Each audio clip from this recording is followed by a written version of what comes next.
Dr. Jeffrey A. Martin, thanks for being on Fitness and Consciousness.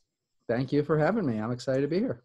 Yeah, I'm excited to talk to you. So, as we spoke for just a minute before we started recording, you asked me about my interest in this, and I was talking about how, I would read about these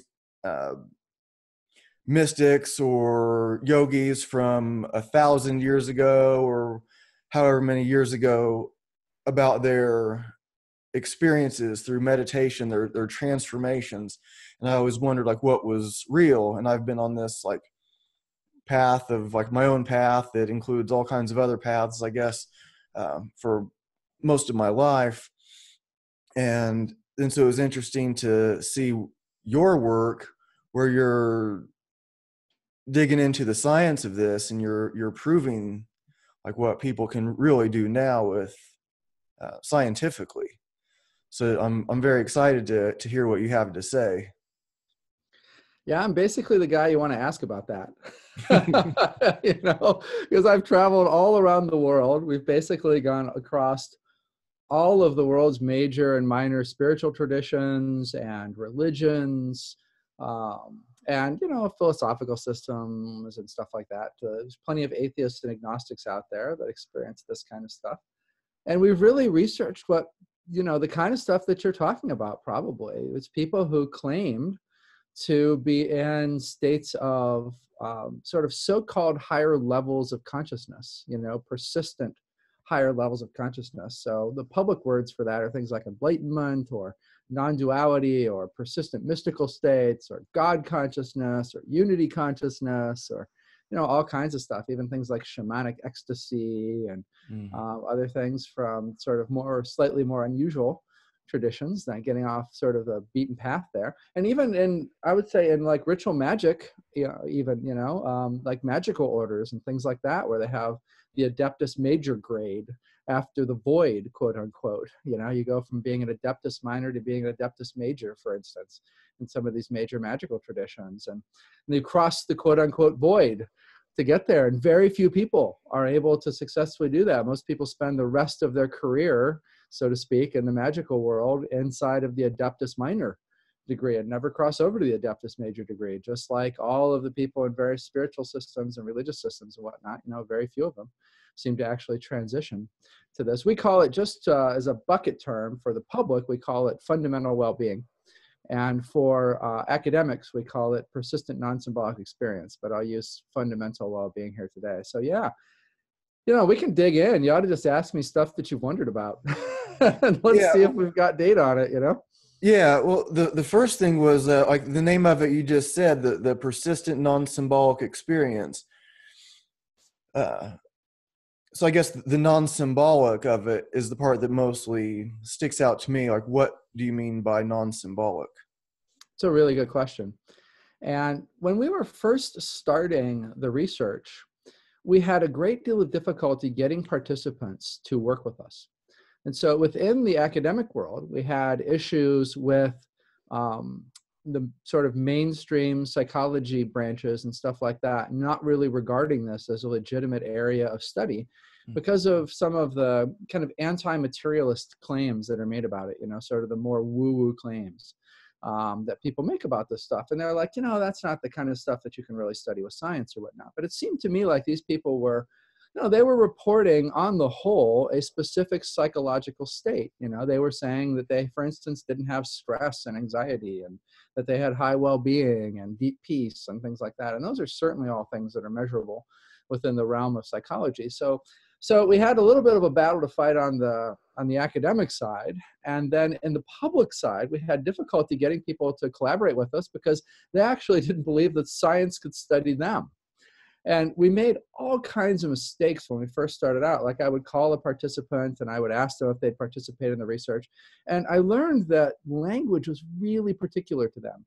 So, I might use the word consciousness and they're like, it's not about consciousness at all. It's all about experience. You don't have any idea what you're talking about. Or, the next time I might use experience and they'd be like, it has nothing to do with experience. It's all about consciousness or, whatever. It was like this damned if you do, damned if you don't sort of situation. And so what we started to do was really just try to find some sort of generic term that would resonate with everybody, but that would keep them on the phone, to continue the conversation and possibly participate in the research.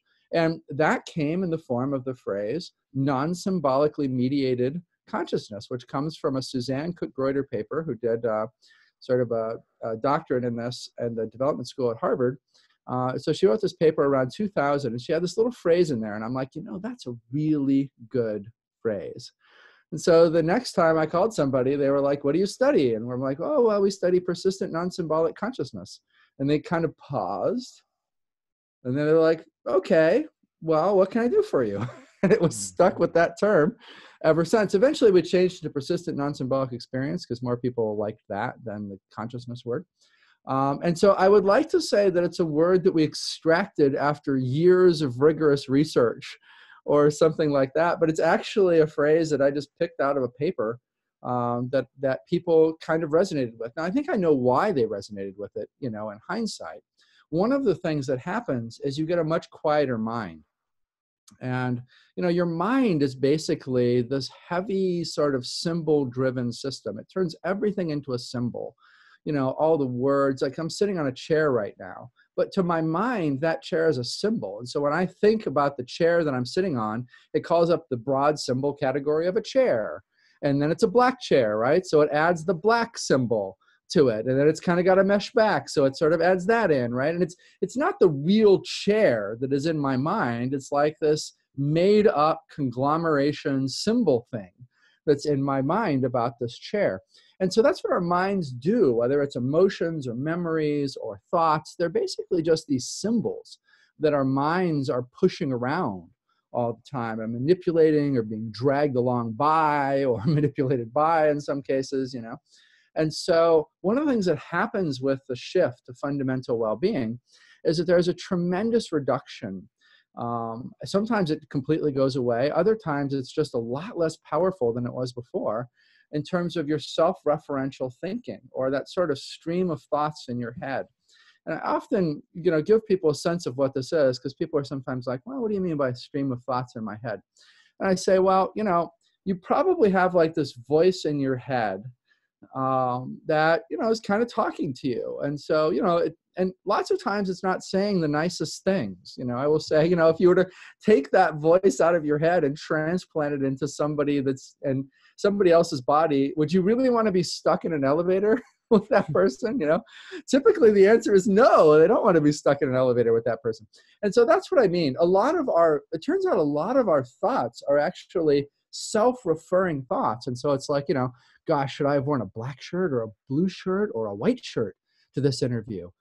I hope he doesn't hate black. There's just like all these kind of random bullshit type thoughts that flow through our head. And those largely go away or become far less important at a minimum with non-symbolic or fundamental well-being, non-symbolic experience or fundamental well-being. And so I think that's really what resonated with people. They were like, persistent non-symbolic experience. Yeah, okay, I kind of see how that fits. And because it didn't have any baggage associated with it, they rolled with it. Yeah, that's what I was just thinking, because there's not, like, you see a symbol, and then people they start telling themselves a story about it, and they have a certain name. Well, in a different country from farther back, they have a different name, same symbol, but so then they have like arguments about like what it is. So when you're doing these studies, well, maybe it'd be a good idea to like kind of like backtrack a little bit to like, what is your background, like your science background, and because as we get into like what you, well, it's not the woo, but like what some people could think of as the woo, maybe it'd be good for people to understand where it is that you're coming from. Absolutely, yeah. I've been an academic for about a dozen years or so. Prior to that, I did all kinds of different stuff. I was in TV many years ago. I did like sports broadcasting and stuff like that. Even religious broadcasting. I started out actually in religious broadcasting. My mom was a Christian TV show host. She had a big show that was syndicated all over the world about missionaries. Wow. And so that's kind of how I slid my way into TV. And I went from TV to advertising to computers were mixed in there, built my own businesses and stuff. And right around a dozen years ago or so, I was, um, quite successful, but I didn't feel like I was as happy as I could be. I wasn't miserable or unhappy or depressed or something like that, but it just seemed like there were people who were working a lot less than I was, who were happier than I was. That didn't necessarily seem fair. And so I really sort of just quit everything that I was doing, and I went back to school. I picked up psychology and neuroscience education from Harvard on the East Coast, and then um, really a qualitative research education from what I think is the best school for qualitative research, and I picked up a PhD from there on which is CIS, California Institute of Integral Studies in San Francisco. And so I kind of feel like I tried to get the best quantitative and qualitative research training that I possibly could, because I was trying to tackle a problem that I thought would require both of them. And schools typically specialize in one or the other. Like most universities are very quantitative in their approach, sort of like Harvard is. But the qualitative stuff adds in a lot of the flavor. You miss a lot of the meaning if you're only crunching numbers and stuff like that, and that flavor is extremely important to understand things. And so I knew we needed a mixed method type design between these two things. So I tried to get the best of both worlds from an education standpoint. And then, really started with trying to figure out who the happiest people were out there to see if I could join them. I'd taken every course and, I'd just done everything that you could possibly do over decades. And it had worked, like I said, I wasn't unhappy, but it hadn't really got me to that last mile. I didn't really know even what that last mile was at that point. And so that's the perspective basically that I come from. And then I looked at these different populations of people who seemed to be very happy, and sort of systematically narrowed down the one that I thought would be the best to research. And when I started researching these people, I frankly thought that they would be crazy, that we'd find psychopathology associated with them, given some of their claims and things like that. I mean, they really talk about, losing the self, for instance, and, they have all of these sort of strange things that they talk about. And to a Western psychologist, these things sound nuts. They sound like actually a disorder. They sound like depersonalization, derealization disorder, which, your listeners and viewers can Google. The problem is that for that disorder, you're really bad off. Like you're super depressed, you're suicidal, all of that. And these people were claiming to be like the happiest folks out there. And so they had like kind of the description of it, but not the impact that it normally had. And that was really confusing. So here we are, all these years later, and we've had an amazingly successful run, really, all around the world.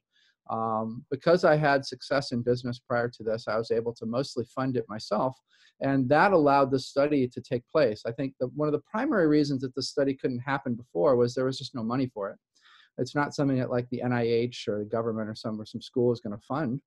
Because it wasn't, it was considered kind of this fringe area when we first started. It's a lot less so now. And the other side is that I really think we came along at the right time, because global communications and global travel and whatnot, thanks to the internet, basically I could reach anyone, anywhere, and set up interviews and then go interview them in person, which we always did all of our interviews in person. And so I traveled all around the world. Talked to all sorts of people, interviewed all sorts of people about this, gave them all sorts of gold standard psychological measures, did lots of physiological measurement of things like heart rate and brain waves, and this something called GSR, which is sort of your skin electrical resistance, which is an indicator of stress and focus and things like that. And so all sorts of different methods to try to sort of get our arms around who these people were and are. And so we've had a really fortunate and blessed run, it's worked for me. I'm one of them now. A couple of years ago, I kept myself away from it for a long time because I didn't want to bias the research. And I felt like if I transitioned into it too early in the research, that I couldn't really believe the findings. It would sort of be like listening to somebody who drank the Kool-Aid and then generated the data. And so I waited till the bulk of the data was generated and then transitioned over myself. And I mean, it's an incredible difference. Yeah. So were the people that you were talking about that seemed to be the happiest, was it a particular like tribe or from a particular region, or these are people all over the place? These are people from all over the place. And, there are people who are basically representing one of a couple of things. Either that they've had a very successful transition in their own religious or spiritual system to its more mystical side. Of course, if it's Buddhism or Hinduism or something, that's the goal in general.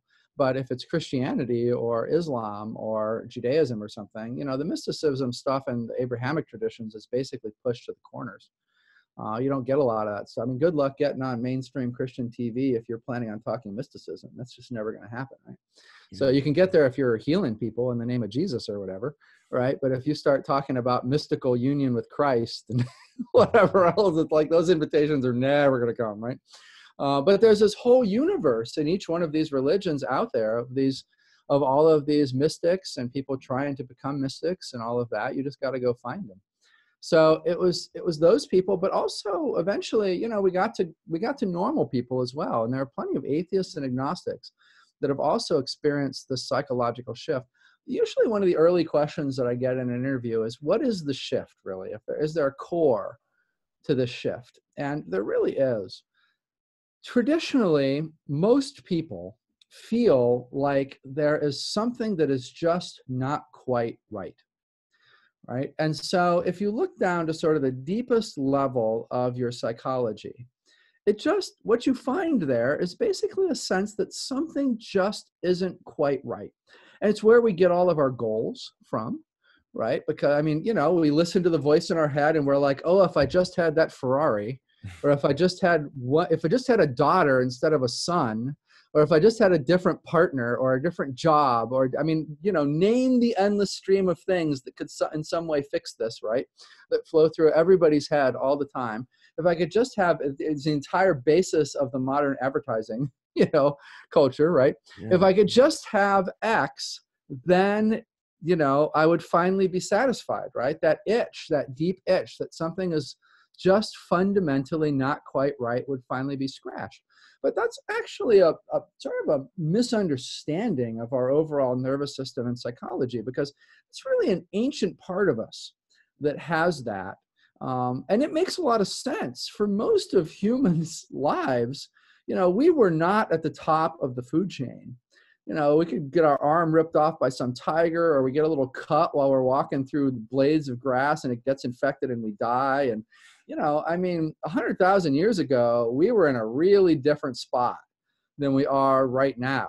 And the reality is the genome is fairly slow to catch up. Although you get these punctuated changes like around 10, 12,000 years ago for farming, or more recently with the scientific revolution and stuff like that, the reality is that the bulk of our genome remains relatively unchanged. And so we're wired for an existence that is pretty ancient and doesn't have much to do with modern reality. And that's one of the reasons why when your boss says you're fired and you're never going to work in this industry again, or your spouse comes home and is like, I'm leaving you, or whatever else, it feels like a tiger is ripping your arm off. It feels like you're dying, right? When in fact, that's insane. There's a zillion jobs and careers out there. There's like billions of potential partners out there. There's no reason for you to feel that way. But what's happening is this old part of your nervous system is sort of being mapped onto modern reality, because that's all it's got.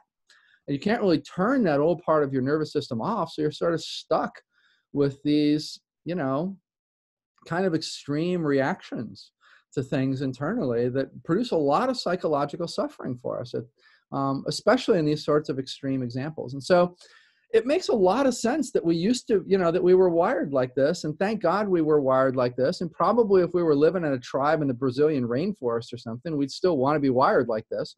But, I live in Silicon Valley, right? It's hard to imagine a safer place than Silicon Valley. Half the time we don't even lock our doors around here. It's one of the richest places in the world.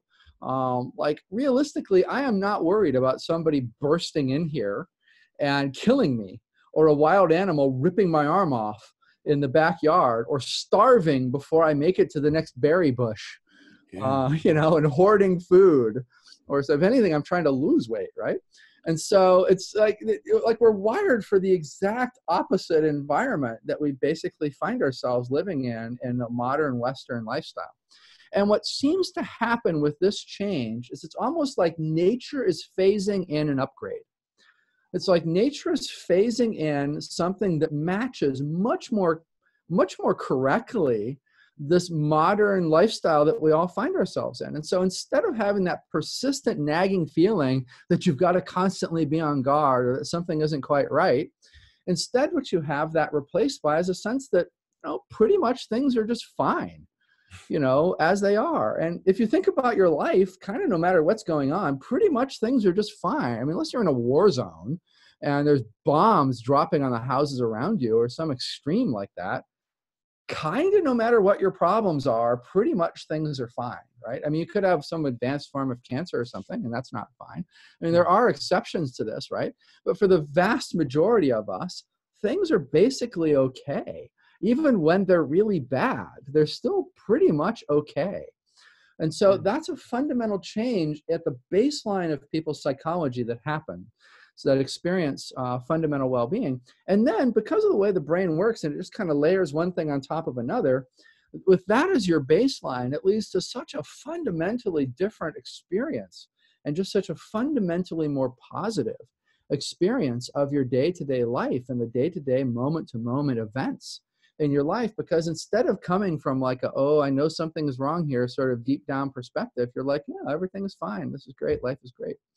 Not in a non-functional way. You're still very functional. I mean, if you pulled a gun on me, I'd be able to handle it.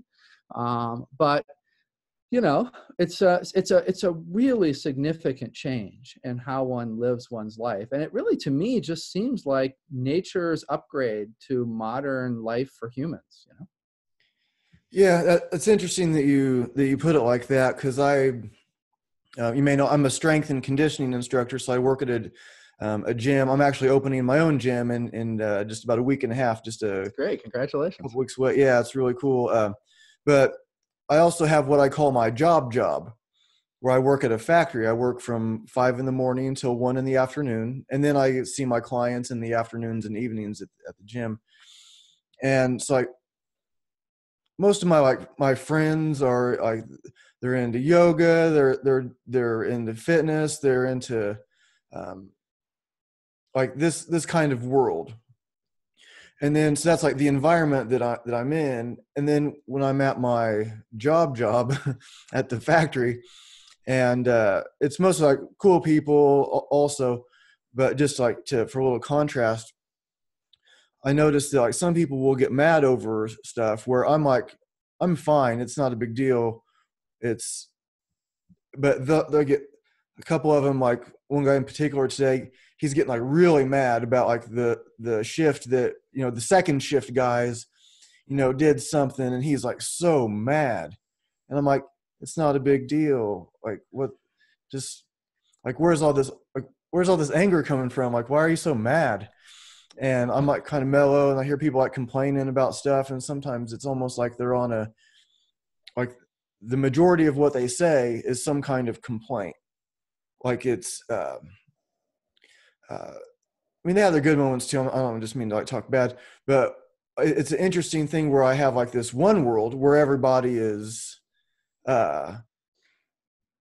just like pretty much like happy and doing and have meaning, and they're doing these awesome things, and they have their own businesses, and they have these cool things happening. And then this other thing that's like, they're getting mad over nothing, and so I was thinking about that today. So it was interesting that you brought it up. Like their response is if like that tiger is coming to get them, or that the big bad guy from the other village is coming to get him, or but like what you were saying is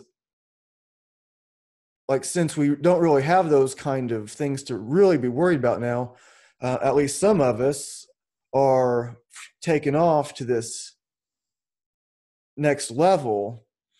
And I try not to get like too preachy when I see the guys like complaining about nothing. I don't want to be just like, if you were only as enlightened as me, I mean, I might have yeah, my that always issues works, too. right?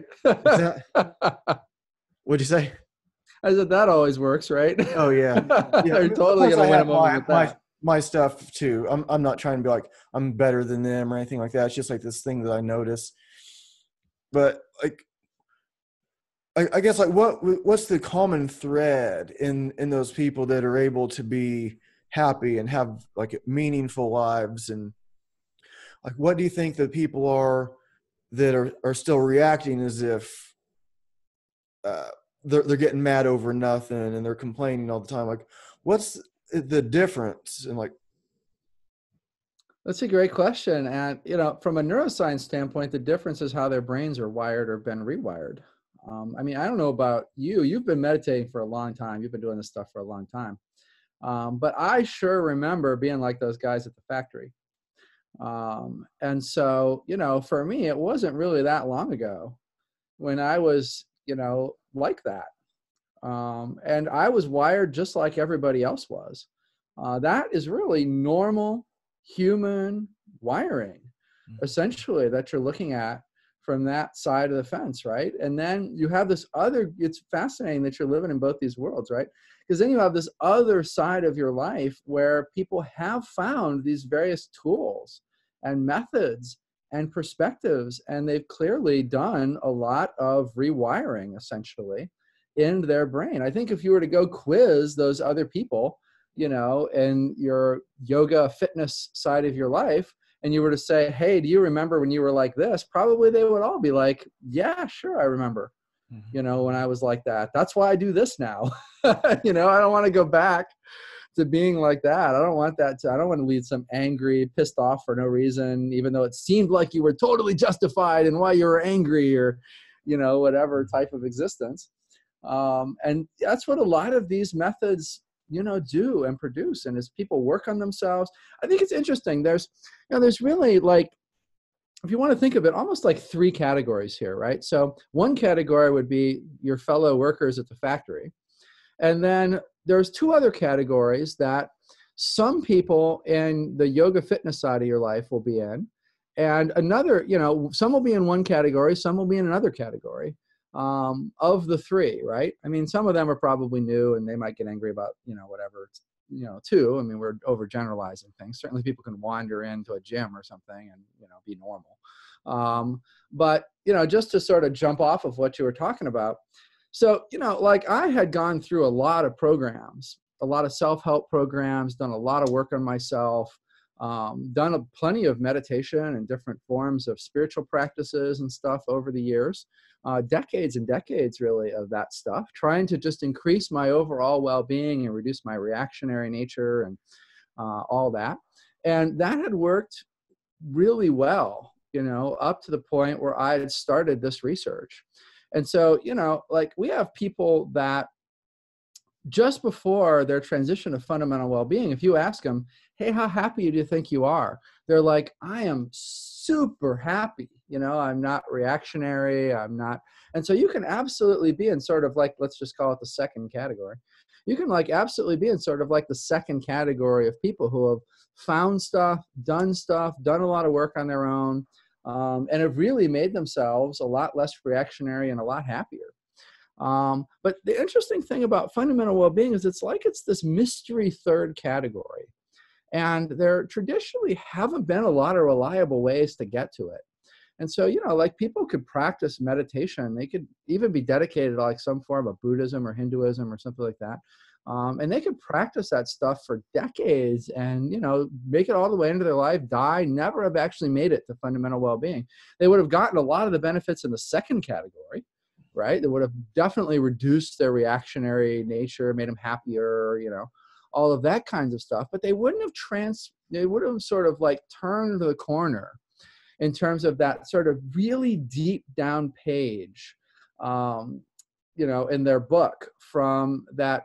They would still have, if you were to ask them, a sense that something was still not quite right, Whereas if you talk to people in the third category, they feel like things are fine, irregardless really of what's going on. That's not to say that they won't have emotions come up if their spouse leaves them. They might be in a place in fundamental well-being where that doesn't bother them at all. Or they might be in a place in fundamental well-being, a different type of them, where they have all kinds of emotion come up around that, but they can still look down deeper. And fundamentally, they're like, it doesn't make any sense. Like, I shouldn't be feeling like everything is fine in this situation, but Mhm. somehow it just sort of seems like everything is fine, even though I've got these emotions, these negative emotions about the situation, or mixed emotions. Maybe they're excited their spouse is leaving, who knows, could go either way. um, you know so there are these, but there's this third category that is something different. It is its own thing. It's like this other bonus level to reality that most people never really make it to. And most people never even really find out about. And so it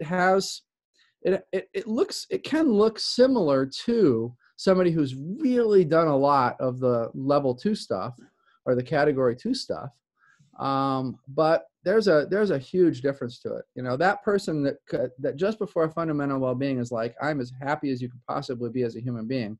After fundamental well-being, is sitting there kind of, and they've actually had them say this to us, is sitting there kind of saying, I have no idea how to even explain it. How do you explain like a happiness and a contentment and a well-being and a peace and whatever beyond what you formerly would have considered and what the world would have formerly considered like as much happiness as you thought you could ever possibly have?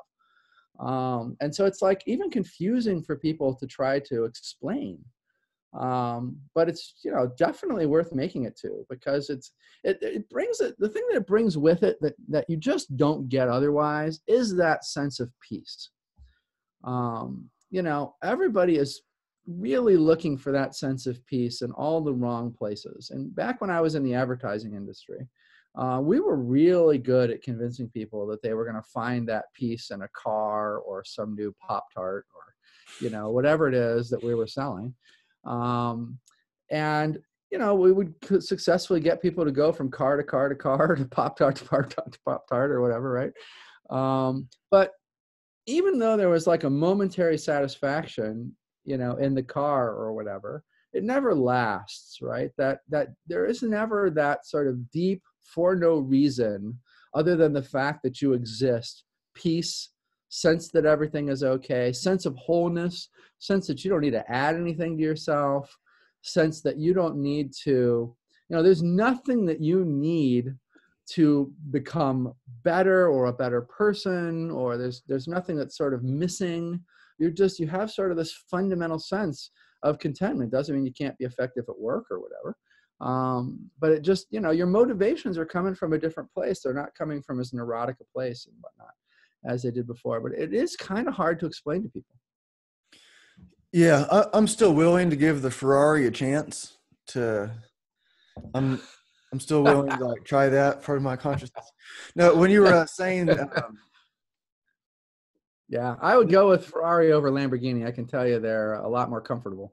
yeah, I haven't driven either one, but hopefully I'll get there. But when you were talking, it reminded me of like, do you know who Ram Dass is? Oh yeah, sure. Yeah. So I'm not really in like gurus and stuff, but I love Ram Dass. He's so cool. I love the way he talks, and he just makes a lot of He was sense a to me. Harvard psychologist, right? So he Yeah. was a Richard Alpert, who's a Yeah. psych professor at Harvard back in Leary's day and stuff. Yeah. Yeah. So I remember in one of his books, he was talking about how he went to, I forget the name of the town in India, where basically people just go to die. So it's a bunch of old people, they got diseases, they're about to die. And so he goes there. He's a healthy guy. He's Right. just there to check it out. Or maybe he knew somebody that was dying. I forget why he was there, but he goes there and he sees like all this misery, but it was mainly just in his mind. He's like, they seem to be fine. And they were looking at him like, oh, poor guy. Like they're all there suffering horribly in his mind. But in their mind, he's the one that's like kind of pitiful. Like, is there, Yeah. is this the kind of thing that you're talking about? And Kind of it is. Yeah. You do sort of, look at ordinary people when you're in this place and you feel bad for them. Your heart goes out to them because you remember how shitty life was, even when you thought it was like awesome. But by comparison, it's like, oh man, there's like so much suffering, even in the best parts of normal life, yeah, I don't miss any of that. And so that, that it does, your heart really goes out to people. It really, really does. And so what's the techniques you're talking about? The level one category is like the being reactive and you get mad easy. Level two is like you're getting beyond that, you're less reactive, and then there's this next level that people that's seems to be much harder to obtain or less often attained anyways. Yeah. Like how do you make the jump from 2 to 3? It's a really good question. And traditionally, it's been regarded as extremely difficult. People would go away on meditation retreats and like nobody makes the jump. Or maybe if they're lucky, one person makes the jump or something. It's probably like that guy's 10th meditation retreat. It's either their first one and they've never done anything like it before, right? Or they've done a whole bunch of them. It seems like it's like one or the other. Either they're just luck into it, basically. They have no idea why they're there. They're there with a friend. They're just like following along. They don't have all these concepts keeping them from it, And so they, of course, are the one that transitions, and then everybody else is like hating them, right? Because they've just done all this meditation for forever. Or, somebody finally has luck with it after X amount of years or whatever. And so it's funny because it's really been regarded as super, super difficult. And so we kept hearing that. I didn't have a frame of reference for this in the early days of the research, but I picked up that ethos, that like this was like a hard thing.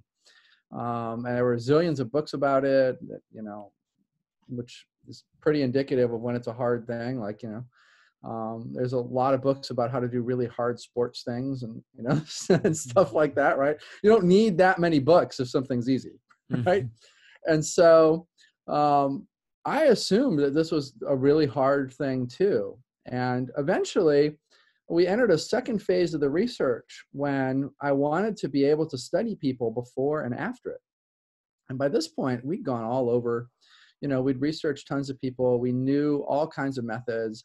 And I hadn't really seen a method that seemed to be reliable in transitioning people. I mean, if you're going to run people through neuroscience experiments and you're going to spend like $3,000 to $5,000 on each one of those people, like you can't afford to have a lot of misses.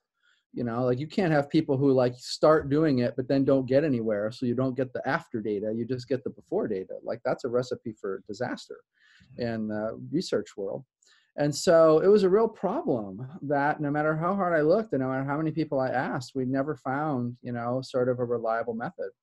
And what that led us to do was basically have to invent our own protocol for this. And I think we did it the way any normal person would actually think about doing it. We basically had all of these people who were part of our research, and we asked them what worked for them. And then we analyzed their answers and, basically sorted on what worked the most and then used that. Right? I mean, it's not like it's some super fancy idea, right? I mean, like it's just common sense. Like who the hell would have done it any other way, right? But we just had this giant population of people that enabled us to really go across cultures and, all of that. And so we were able to basically come up with, it's just under about 30 different things that we had people try. And so we put together this protocol and we have people go through it. And it's essentially trial and error. We have tried so hard to try to find some sort of survey that I could give you or something that would like match you up to your ideal thing. And if there is like one major thing that we have failed at in our research, that's it. So you still basically, all we can do is basically have you go through all of these different things that are, at least we sorted out the best ones from around the world, right? And then we experimented a lot with putting them in an order and seeing if like there was a specific order that worked better than another order. And, and then we sort of combined some and, we modified them a little bit to be slightly more effective here and there. And so like, at least you're getting like a souped up version of it, right? But you do still literally have to go through every single one of them until you find the one that works for you. And, maybe like in the very first week, the very first thing you learn will just be the thing that matches up to you and you'll get lucky and you'll transition in the first week. That happens. If 100 people go through the protocol and go through the experiment, there's probably, 3, 4, 5, something like that out of 100 people that'll transition right in the very first week, in the first few days even. Because the name of the game is really, it turns out that what people couldn't see when they were stuck in their own silos of these different religious and spiritual systems is that the name of the game is about finding a method that works for you. Right. And so you want to basically have a collection of methods that you know work really well, but that's not enough. There's some sort of matching, even though we haven't quite figured out what it is yet. There's some sort of matching that goes on between you and your psychology. And it's just like a key in a lock, it's like, you keep fumbling with all these different keys, but then once you get the right key, it's not like it takes you a year and a half to turn the lock. Like the lock just turns.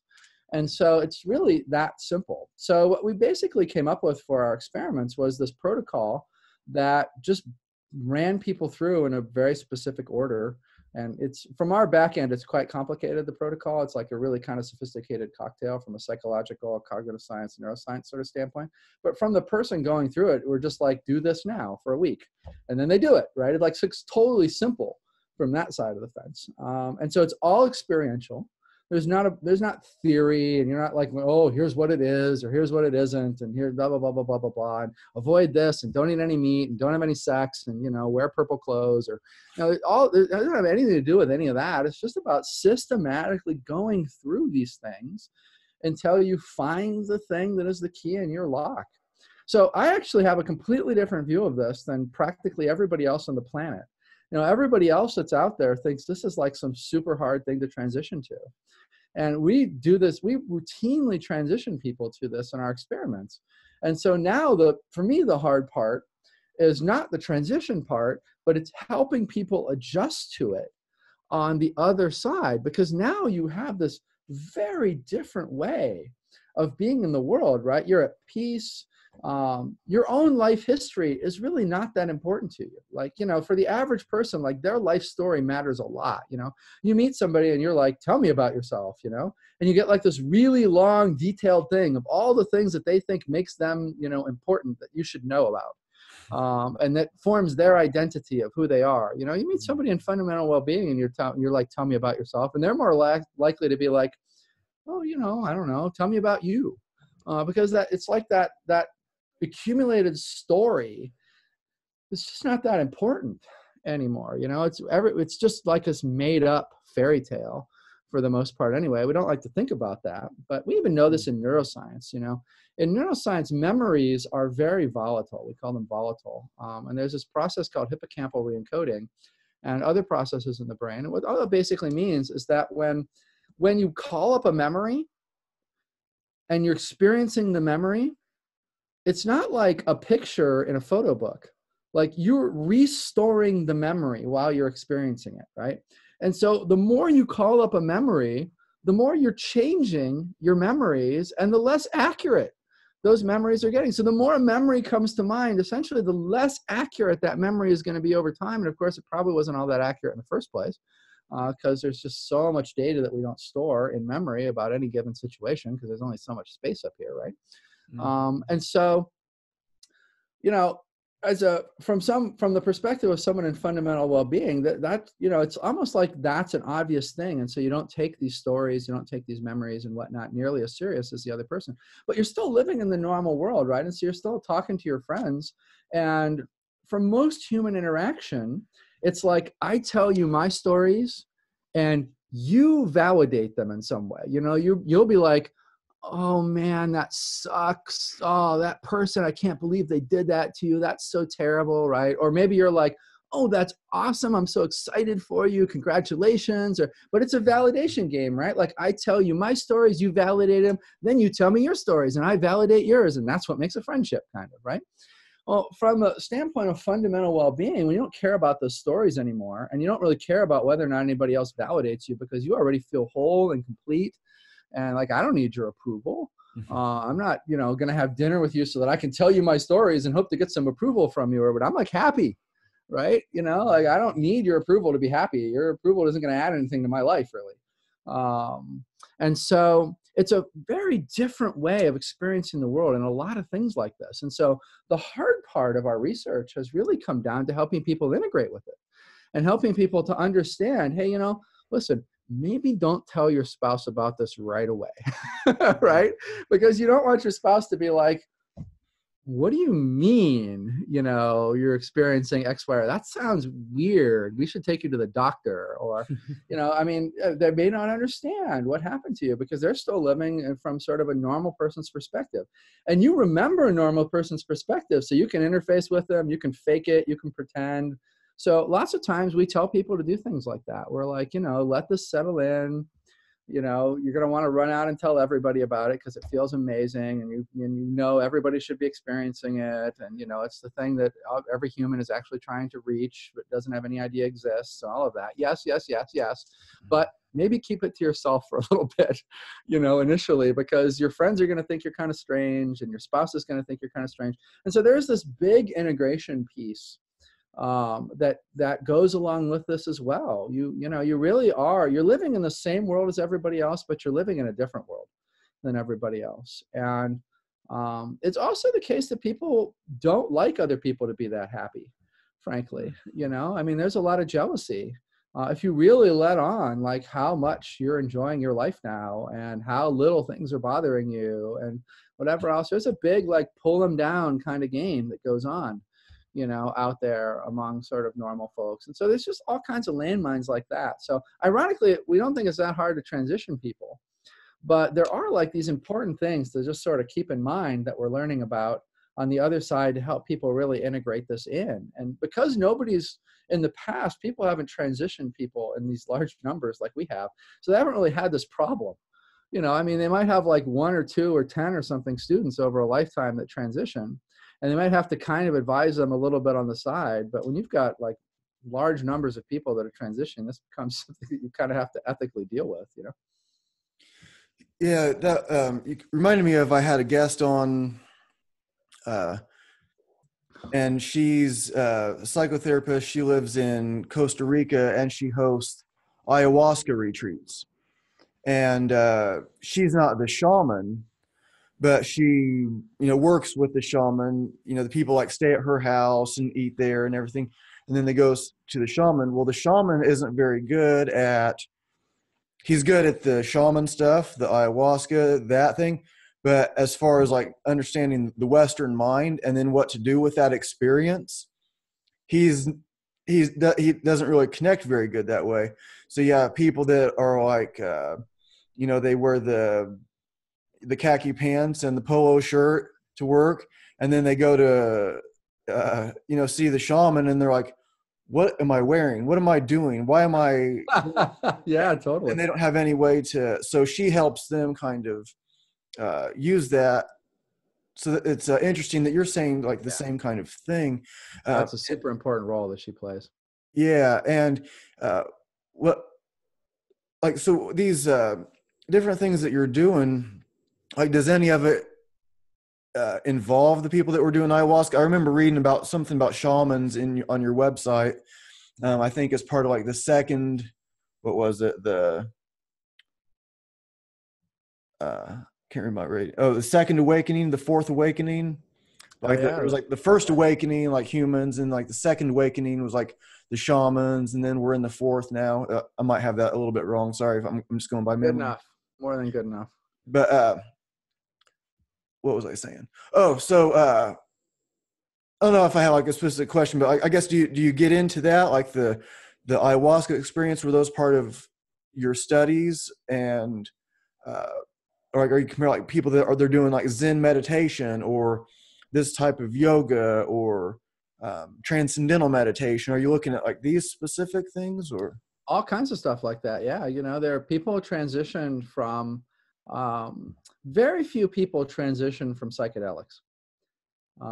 And we get a lot of people that come into our research program who want to have a persistent experience. They've taken drugs and drugs and drugs and drugs and drugs, and they're chasing what they hope someday will be a persistence. And eventually they kind of give up, and then they start meditating and they start trying other methods. Ram Dass, who you mentioned earlier, Richard Alpert, there's classic story, right?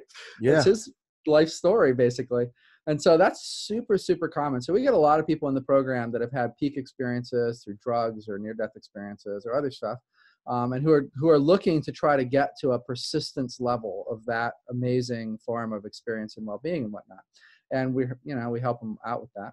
But in terms of like actually transitioning to it, and the first part of the study when we were going around and sort of getting our arms around this and interviewing people who claimed to experience this, very, very, really there was nobody in the first sample of 1,200 people who said that they transitioned from drug use, from psychedelics. And that really stood out for me.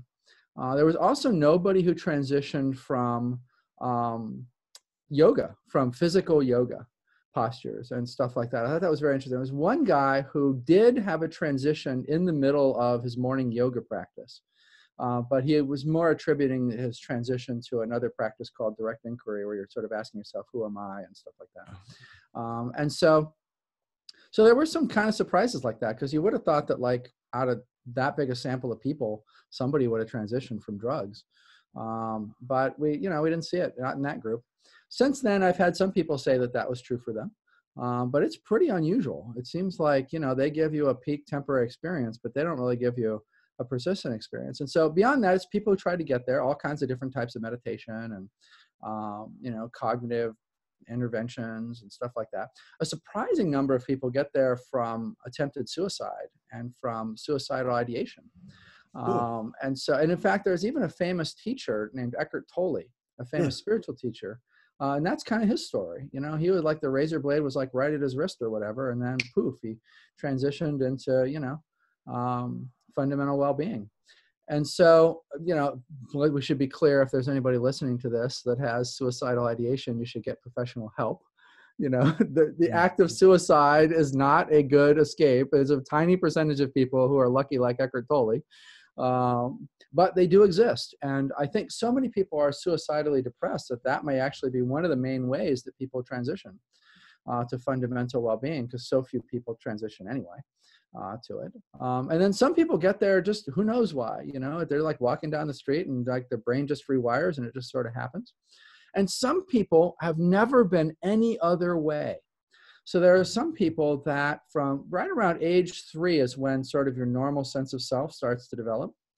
And there are some people that just never had that happen. Somehow they just skipped that whole process and they wound up in fundamental well-being their entire life instead of experiencing sort of that other way. And so that was kind of fascinating. And I think there's a lot of people actually who experience this. And maybe, this is kind of, you can kind of quiz yourself, see if this relates to you. So like there's different types of this, right? And we have what we call a continuum of experiences. And so we think that, we think of fundamental well-being as there's a bunch of different types of it, but they're all related to each other. It's all sort of a related continuum of experiences. And if you think of continuum like a number line, you kind of can have different numbers on there. And we call those locations along the continuum, just like you can have a location on a number line. Like there can be the number 2 in between 1 and 3 on a number line, right? And so location 1 is really sort of at the furthest, I don't want to say lowest, because I think any form of fundamental well-being is an awesome form of fundamental well-being to be in, right? But it's maybe like the earliest form of fundamental well-being or the lowest form of fundamental well-being or whatever else. But we don't like value judgments like that. It's hard to talk about these things and not use language like this. But again, I mean, like wherever you land, whatever you've got going on in fundamental well-being, like just be grateful, right? Because any fundamental well-being is good fundamental well-being compared to normal psychological, health, quote unquote. And so in location 1, I have a lot of normal friends, right, from earlier parts of my life when I was doing other stuff, working in TV, which is frankly not that different than working in a factory. It's basically a trade that you learn. Some people go to college for it, some people did, and I didn't. And it's you're loading trucks and unloading trucks and setting up a production environment, and then you're running some piece of equipment, and then you're packing it all up into a semi and you're moving on to the next place, right? And so I've got a wide variety of people in my life, from the computer years, from TV years, from advertising years, from business years, from whatever. And I was having dinner the other night with an old friend of mine from computer years. And I just realized he was probably in fundamental well-being. And so it makes me think, I should talk a little bit about maybe what that's like. And, because I think he had no clue it existed. He had no clue he experienced life that way. He knew it was like he was experiencing life differently than like his wife and his friends and his mom and, you know, his coworkers and all of that. And these days, he's a big time guy. He's basically the head of information security for a huge multinational company. Like he's got one of those dream jobs and lives that, you know, people try to have. And so, but despite that, despite all he'd read and learned, and he's big into self-help and all that, he had no idea. He had no idea until we talked about it. And so one of the things in location one, basically, generally speaking, you've had some sort of shift, and often people just don't even recognize the shift, or they don't recognize the shift right away, even if they're looking for it. Even if they're in a place like Fairfield, Iowa, the headquarters of TM in America, Transcendental Meditation in America, I've had people there tell me that they didn't realize that they'd had their shift for months. And that's all they do is sit around and talk about this. Right? I mean, it's like if you could be in an environment like that and not realize it, then that's kind of incredible. So in location one, generally you've had some sort of shift. And that shift, the first thing to notice is that really when you look down to the deepest, most basic level of your psychology, of your psychological experience of the world, of your subjective experience of the world, it's that fundamental sense that everything feels okay, right? Again, there might be a lot of emotionality stacked on top of that. You know, there might be all kinds of crap going on in your life that doesn't feel okay, but somehow deep down, things are still kind of okay, even though it doesn't necessarily make sense given all the crap you got going on in life right now or whatever, right? Or maybe you got a great life and there's not a lot of crap, whatever, right? So there's that fundamental shift, and that really is the thing that denotes whether or not someone is on the continuum or not. But that doesn't mean that you can't be triggered. That doesn't mean that you can't get angry. That doesn't mean that you don't still have a whole bunch of psychological conditioning that's been built up in your system over years and programmed into you, all kinds of reactions and whatever else. You can still absolutely be reactionary. What you notice is that it falls off a lot faster than it used to, right? So, you know, somebody cuts you off in traffic, and, you know, you might still flip them off and have some choice words for them, but you're probably not following them on their bumper, you know, like 4 miles later, you know, pointing to the gun rack behind you or whatever, right? Like you maybe did before, right? And so that's a great example. And in fact, almost everybody uses the example of being cut off in traffic. It's like the universal thing that everybody has been through and noticed. That's why I like to use it as an example. I heard it so many times during participant interviews. And so realistically, you can still have these reactionary moments, right? Your wife can still piss you off. Your husband can still piss you off. Your kids can still piss you off. Your coworkers can still piss you off. But it falls off a lot more rapidly than it ever did in the past. It's sort of like, you know, blip, done, over.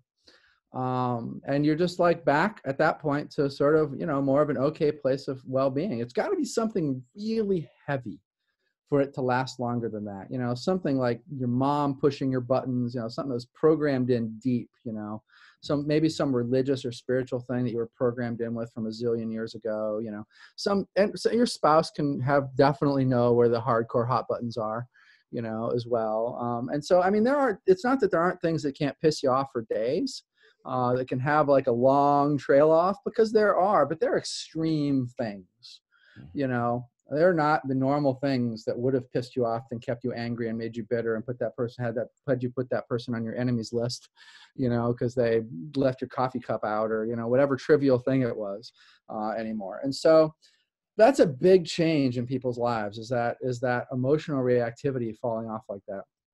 You also typically have had a quieting of that self-referential thought stream. And even if it doesn't feel like for most people, it feels like there's fewer thoughts. Like it just feels like their head is kind of emptier than it was before. And it's not that like they're not as smart as they were before, or it's just like there's just less chatter and less sort of garbage crap going on up there than there was before. And so it actually makes the mind a lot more powerful, because you've got a lot more capacity up there to use. There's like a lot more spare cycles waiting for you to actually do something useful with them instead of worrying about, whether whatever, some BS. And so, but even if it doesn't, even if those thoughts don't quiet down, one thing that will happen is that the thoughts will be a lot less important, right? And so like right now, there's like some fan running in the background here, like the climate controls on or something. And I mean, I can hear it. And if I want to stop and focus on it, yeah, I can stop and focus on it, and I can get really detailed with it. But mostly I'm just ignoring it. Like it's just sort of there. It's coming and going. It's getting turned on, getting turned off, but I'm paying attention to our conversation, right? My attention is somewhere else. And so these thought streams, especially the negative thought streams, it used to just like yank you in and take you along for a ride, sometimes for long periods of time. They just don't do that anymore. They might still be able to grab you, but a lot quicker you're able to be like, whoa, hold on, and then you're back to a different place. Where you're not being sort of tugged along and pulled along by these thought streams and stuff like that anymore. And so even if you still have a bunch of like that internal self narrative, it's lost its power. It's lost a lot of its power over you. And that's a profound change in your moment to moment well-being. And so these types of things, they're the types of things that happen to someone who transitions to fundamental well-being. And I think there are a lot more people that experience this and don't really have a word for it. Don't necessarily even reflect on their own internal experience enough to realize that these changes have actually happened.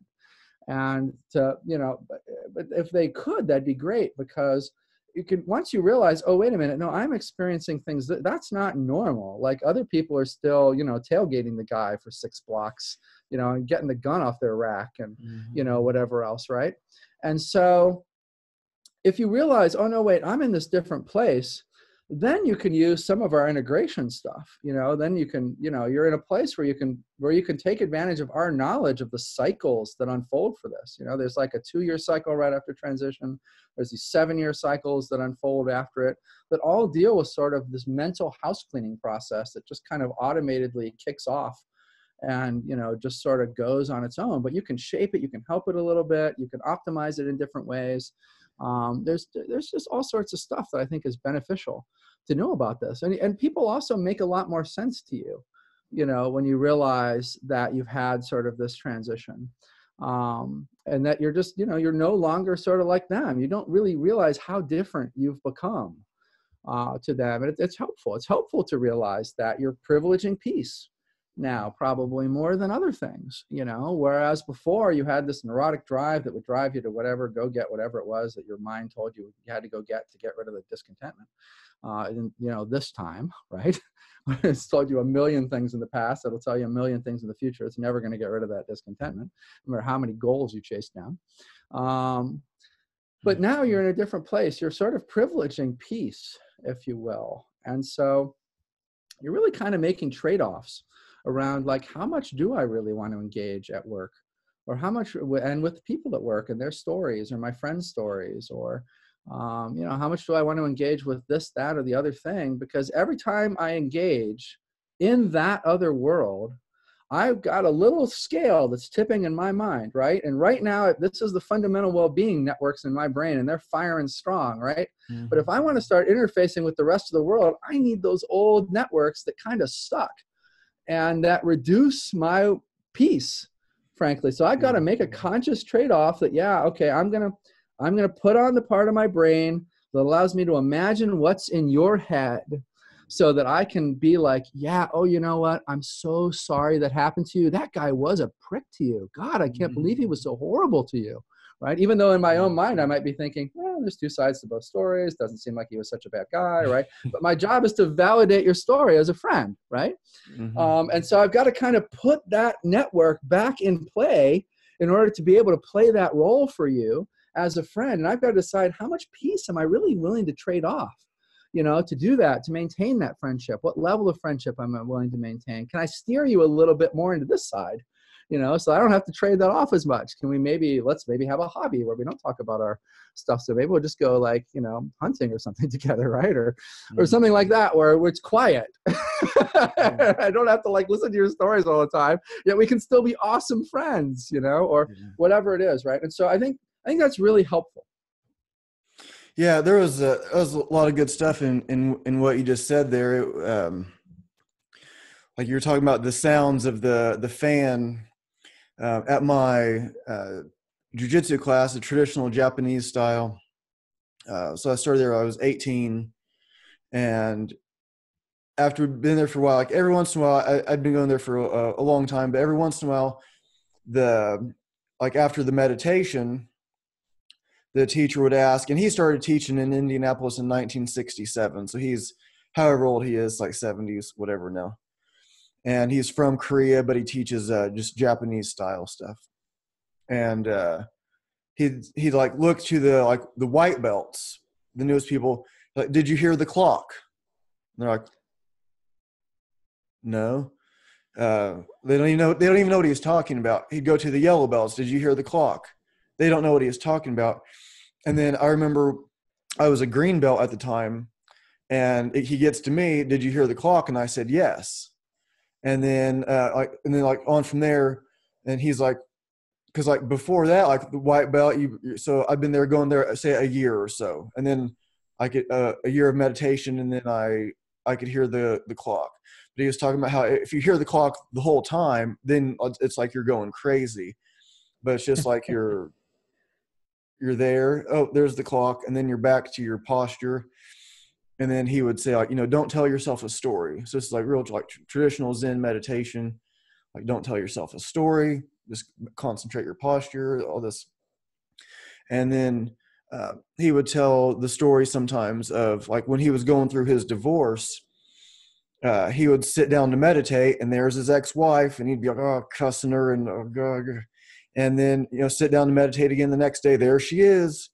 Next day, there she is. Totally right. But then after a while, you're sitting there, you're controlling your posture, you're not having a physical reaction. So then, however long goes by, he sees her at the store, and he smiles at her. And he said she wasn't smiling, which stuns her, I'm sure. Yeah. So he said that he was able to smile at her, but she was not smiling. And so that really stuck with me because, you learn how to be like, you just cut that story off.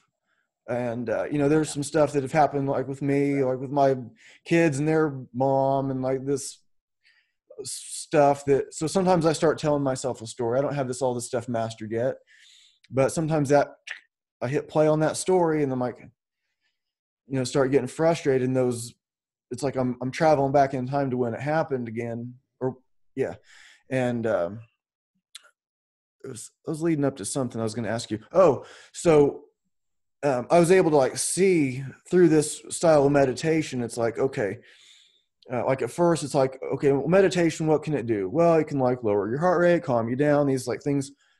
Yeah, right. Well, try it. Okay. A month later it works. Okay. So you've told me that step one and that works. Well, you're talking about like, there's like these 10 steps, say, I'm just making up a number. Mm-hmm. So step one, you were right. Step two, you were right. Okay. I studied for another year. I just realized you were right about step 3 and 4 also. I couldn't see it from step 1, but now I'm at step 4 and I know that's true. Totally. But now I'm looking at like what you're talking about, like step 8 and 9 and 10, like that sounds pretty crazy, man. And so I was wanting to ask you about, I'm getting to like the chakra system. And like I've had some experiences where I've had, I believe direct experiences of some chakras, like I'll call it like a dream state. I wasn't really asleep, but I wasn't really awake. I saw the Sahasrara chakra, the crown chakra, and I just like saw it, and it looked kind of like a brain, sort of, kind of, and it was like greenish, purplish, and it was just like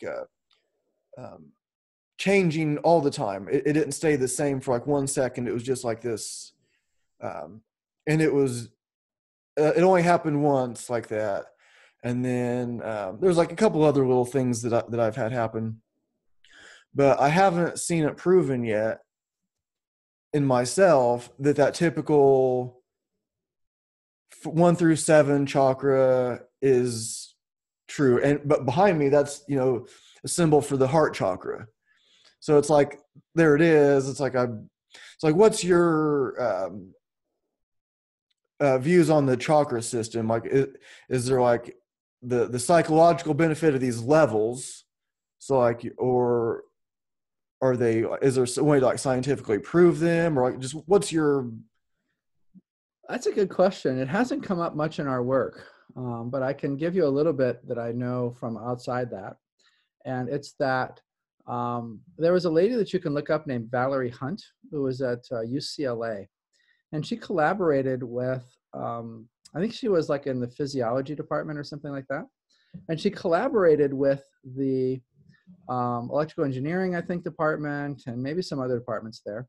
And they built her a camera that she swore could see the chakras. And so, this is like not some fringe person floating around out there. Like, this was back in VHS tape days. For anybody that remembers that, there might be people listening that are like, what's a VHS tape? So this was like a long time ago now.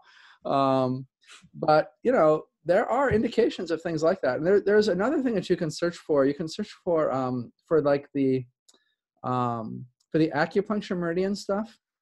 There's been some really interesting research done. People always will take like an ohm meter or something like that, and they'll say like, oh, well, there's a different electrical resistance or something at those points. Okay, maybe, I don't know.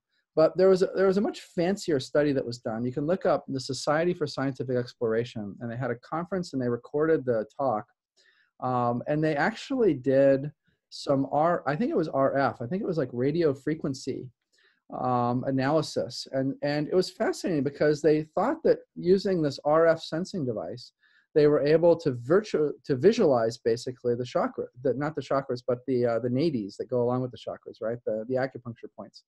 It's all part of the same system, essentially, which is why I'm talking about it. And when they would stimulate an acupuncture point, they would see like the other points up the arm, for instance, also like having an effect, which is what acupuncturists say happens. Mm-hmm. But, it's like, where's the evidence for that? I mean, it seems like this imaginary system or, whatever else. And so there actually have been some kind of fringe I can't remember where that was done. It might've been Baylor or it was at some university, some medical system. And so there are like these little clues to this inside the scientific world where people have claimed, credible people have claimed to have actually sort of made advancements on, measuring some of this kind of stuff. And then a little bit further afield, you have stuff like the BioWell and the Russian work on Kirlian photography and stuff like that. Many years ago when I was working in TV, a friend of mine and I used to like to build weird stuff. And while building this Kirlian camera, I don't know if you know what it is or not, but you basically put a very high amount of voltage through an object. And so in this case, they're using your fingertips. But you could do anything, like you could do a leaf or you could do a quarter. I mean, there's really nothing you can't do. And they all come up with sort of different pictures. They would, at the time, it went on to actual film. Now it's all done digitally. And so there's a guy who's kind of like the main guy for this in Russia. It all sort of started in Russia. Hence the word Kirlian, it's like a Russian name. And they claim that that they can tell all sorts of things about that energy system, about the chakra system and the acupuncture system and whatever. It shows up like right there in their reports from this system. And it's easy to want to dismiss stuff like this, but these are really hardworking, sincere people with a phenomenal amount of education and skill, who, when they're doing other things, right, when they're making like other medical devices or, when they're doing other sort of more mainstream advances, people aren't like, oh, well, that's weird. That guy's doing weird stuff. They're like, oh, thank you for inventing that, right? Mm-hmm. And then they do this other thing on the side that sounds a little weird to people. And so they sort of are like, oh, that's a weird thing, or, well, how come the other thing isn't a weird thing, right? I mean, it's like the same skill set that is allowing them to, use science and engineering to get to something. And how come like one of their things is credible, but the other thing isn't credible? So I think, all of these things need a lot more evidence behind them from my perspective, from a scientific perspective. But I also think we have to keep an open mind about it. That there have been some really serious, brilliant people who have looked at these and worked in these directions and who have made claims that deserve to be tested and replicated and stuff like that. You know? Yeah. Several years ago, my girlfriend at the time and I went to have our pictures taken. I don't think it was exactly the Curlian, but when she got in front of the camera and I could see on the computer, and you put your hands on the sensors, right. Hers was like yellow and green. She was a yoga teacher. And it was just this flowing yellow and green. It was changing constantly. And so it took the picture. And so I was telling her if it would have taken the picture a second before, it would have looked different. Right. And then it's my turn, and I go up in front of it, and it was intense red is the name of it. And she said it was intense red. That was like what the printout said and everything. And it didn't change the whole time. Wow. So it was like, something's different. And then we had the psychic, quote unquote, like maybe he was, maybe he wasn't. I'm very open to psychic things happening. But if somebody tells me they're a psychic and for $80, I don't know. Right. I believe in almost anything. And I'm also like skeptical too. Right. But he was like basically telling me I needed to chill out. And I'm pretty relaxed, but I do have like an intense side. I like martial arts. I like hard sparring. I like getting in there. And I'm also just like mellow and cool. But like there was like some difference for sure when she gets up there and it's yellow and green and all flowy. And then I go up there and it's intense red. Everything is just, so it was like, yeah, for sure. I've always wondered what those measure, because you put your hands on those metal plates. Yeah. And so they could be measuring like galvanic skin response from different parts of your, hand. I mean, when you look at the plates, usually they have like little different segments on them. And so they're clearly like able to see like a difference from here to here to here to here or something, right? Yeah. I don't know. I wonder about those too. And then I was asking a guy that made those cameras one time. He wouldn't tell me like how they work, but I was asking him about the camera, and he said the camera was a scanner, which I thought was interesting. And so I was just like, I have no idea what's going on there, but I'm sort of curious about those two. Yeah. And it's like, you could start talking about science stuff and you could lie to me and I would have no idea. You could lose me and tell me some story and I'd be like, oh, wow, really? That's cool. Like, I quit using a microwave because I heard the science behind using microwaves. It's like doing these terrible things to the food. Makes sense to me. And then I saw Neil deGrasse Tyson on Joe Rogan, and he asked him about it. And he's like, yeah, that's not true. It's like, okay, well, I'm going to, I can change my mind. So for now, I'll agree with whatever Neil deGrasse Tyson says, because when somebody is talking that not quite science, they can fool me. But he's like, yeah, that's not true at all. Here's what's really happening. So it's like, okay, well, I believe him. And I don't think he's part of like this big microwave conspiracy, right? Trying to take over the world. So it's like this. That's where his money really comes from. Yeah, it's all from GE making microwave claims. That takes me to like one of the next things I was going to ask you about is like you also had like the Reiki, Yeah, nobody ever asked me about that stuff anymore. Yeah. Yeah, that was listed on your website, and it looked like there was. I read through it, but I didn't like do like click to get it all. It was like there was like a good amount of stuff that people can get for free, and you were doing this stuff from like the early days, and then it's changed in all these different kinds. Yeah, and that was another one that it's like where I can believe it. I've had some pretty wild experiences myself but then I also have a hard time believing that you could go to this weekend workshop and then you could just like wave at my elbow and my elbow, oh, that's so much better. Right. So can you like, what's up with Reiki? basically. That's a great question. I don't do it too much. I don't do it professionally or publicly or whatever, like I did in the early 90s. But I'm happy to talk about it and my experience with it, when, so in the early 90s, my mom got cancer and I was working in television. I was doing sports broadcasting primarily. And I was on kind of some of the really elite crews for sports broadcasting. And I was very young at the time. So I was in like my late teens, early 20s. And I was really just sort of an arrogant asshole. Just a pompous, arrogant asshole. Like, oh, look at how awesome I am. I'm on all of these elite crews and I'm doing TV stuff. Look how cool I am. And I was really emotionally immature. And so I was not really able to handle my mom's illness. I just was not emotionally mature enough to deal with the idea of my mom having cancer or potentially dying or whatever else. And so what I did is I kind of went into problem solving mode. And I was just looking for anything that I could get any empowerment from that might be able to turn that situation around. And it just so happened that this lady came through town teaching Reiki, which I didn't know much about. And I decided to take a workshop, decided to take the workshop.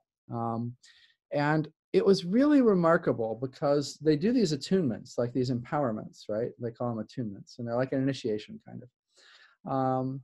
And when she initiated me, now this can all just be, your mind making up placebo crap, right? So I don't certainly rule that out, but when she initiated me, it was like a light switch turned on, and like all of a sudden I could feel like this feeling of electricity in my hands. And if I focus on it right now, it's still there all these years later.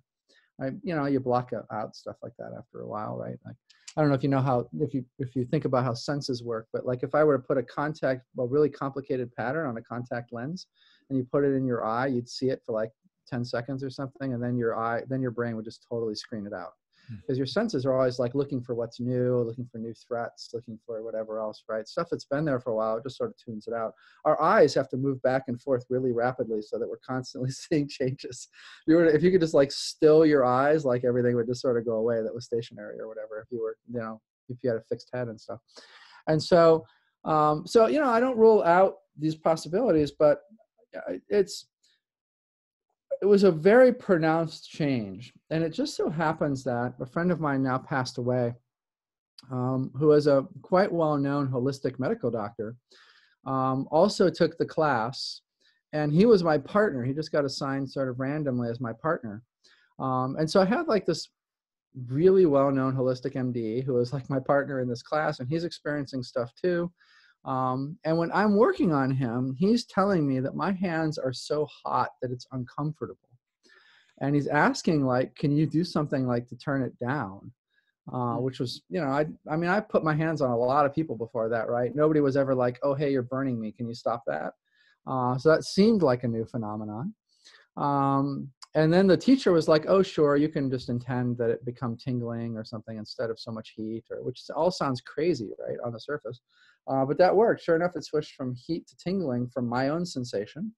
And the heat kind of tampened down for him. It was more tolerable or whatnot. And so then a friend of mine who had a hairdresser, and her hairdresser had fallen and shattered her wrist. And, hairdressers generally are not rich.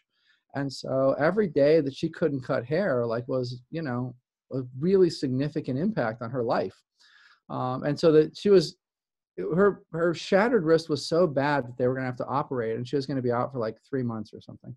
And that was like, starving time after a couple of weeks kind of thing, right? It was a really big deal. And so this friend was like, hey, do you think you could you just went to this Reiki class. She also knew the doctor. And so she's like, the doctor said, like, your hands were really hot. Like, do you think maybe you could help my hairdresser? And so I worked on the hairdresser, and I did what you were supposed to do back then, sort of the orthodox rules, where you would do Reiki 3 days in a row on somebody, and you would follow all these hand positions and stuff. I don't really do it that way anymore, but I was following the rules because I was brand new back then, right? Mm-hmm. And so I worked on her for 3 days, and she felt a change in her wrist for sure. And there was one moment where she really just felt like a really significant something happened, right?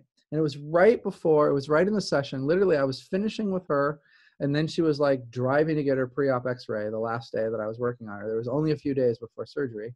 So I used all 3 of those days. And when they did the pre-op x-ray, her wrist was perfect. Like her wrist had never been injured. It looked like a perfect wrist, right? And the doctor didn't believe it. Like he's thinking there's a mix up with the x-rays or like something is clearly wrong here. And so he asked her, what did you do? And she said, well, I've been praying. And he was just like, she said he just kind of rolled his eyes, you know, it was like, okay. But, you know, he refused to take the cast off her. That was the pre-op sort of cast or whatever, because he was worried about malpractice and he wanted her to come back and stuff. And so she just went home and she took her Dremel and she Dremeled her cast off and she went back to work and she never looked back. Wow. And that made a powerful impact on me, right? Like, how can you have something like that happen and not be like, holy crap, what just happened here, right? I mean, I went and looked up the placebo research and the nocebo research, and, you know, like bones generally do not reform on placebo, right? Like you cannot feel pain, you know, you can get poison ivy when you're, you know, when somebody's rubbing a fake plant on you, telling you it's poison ivy and you're blindfolded, like all kinds of things can happen in the placebo world. But generally a shattered wrist reforming and looking perfect is not one of those things that's covered by the placebo research, right? Yeah. And so that made a huge impact on me. And I actually, I then had a whole other series of things that I worked on for people, really bad things that in one case, for instance, somebody that was dying in the hospital and they were literally going to die that night. And then by the morning they were fine. And, you know, the doctors had no explanation for it. By this point, I knew to tell the person when the doctor asked, tell them you prayed about it, right? That's like the right answer. Because I wasn't supposed to be there. You know, I was just supposed to be a friend there visiting. I wasn't supposed to be doing anything. I didn't want to get in trouble for practicing medicine without a license or anything like that, right? Mm-hmm. And so this made a profound impact on me. And I made a decision actually that I was making a lot of money in television. You know, I was doing good in TV, working on these TV crews. It was union and it was highly paid union. And so it was like an awesome gig. But my friends were like still either, you know, just they had normal jobs or they were going to college and they were broke or, you know, whatever. Because I had just come out of high school, really. And I was thinking about them, and I was thinking about the fact that they really could have not afforded to go through that class. Like Reiki cost a lot of money to learn back then. Now it's a lot cheaper, in part because of some stuff that I did to make it cheaper. And so I was just sort of thinking, gosh, you know, whatever this is, this seems to work. My Christian family had issues with it. You know, it wasn't like Christian healing or whatever. And so I had some belief system stuff to overcome with friends and family and things like that. But it worked. And, you know, at the end of the day, like if you're sick and you want to get better and somebody's there that can make you better, like you'll, you know, look the other way on your biblical beliefs for a little while and then get better and then go back and repent or whatever. Right. So, so I wound up leaving television for a little while. And going around and studying with a lot of sort of the original Reiki people that were around back then.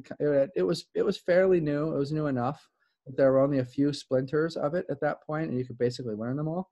And then I put together a meta class that had all of that in it. And I traveled around and I had these classes where I would retrain teachers in different areas. So like maybe they knew one system, but they didn't know the other versions of it.